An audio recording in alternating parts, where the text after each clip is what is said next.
Good evening, everyone.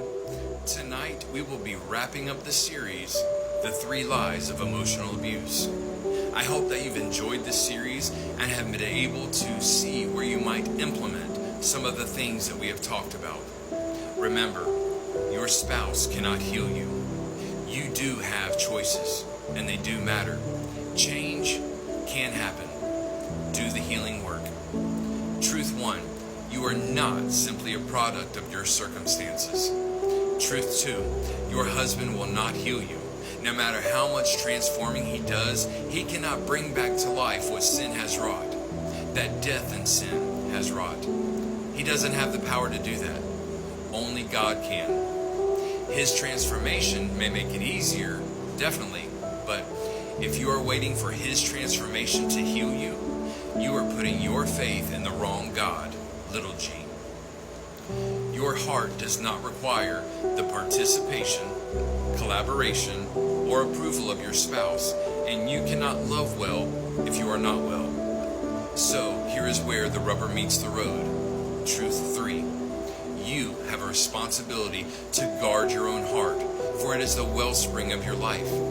This doesn't simply mean hide, it means train.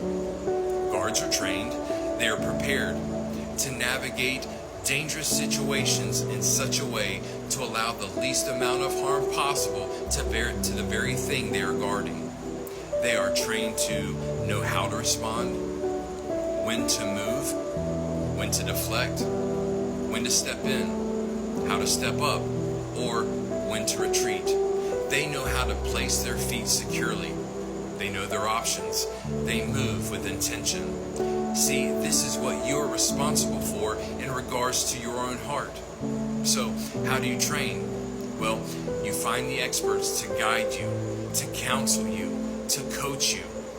If your source of guidance is someone who tells you simply to just put your big girl pants on and endure this with more grace and forgiveness, or wait for God to step in, I venture to say that you are already really good at enduring more, loving more, forgiving more, and waiting for God. And I would strongly recommend a different approach to specifically address where you are weak, afraid, and confused.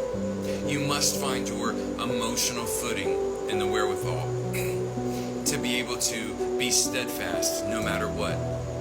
Truth 4, practical steps to start healing. So find an expert who can walk you through the dialectical behavioral training, DBT. It effectively helps you find your footing and wherewithal by addressing things like mindfulness and emotional regulation and ways to effectively build relationships.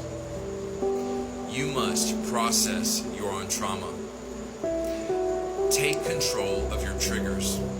You can do the trauma work like EMDR so that your experience becomes something that strengthens you rather than weakens you.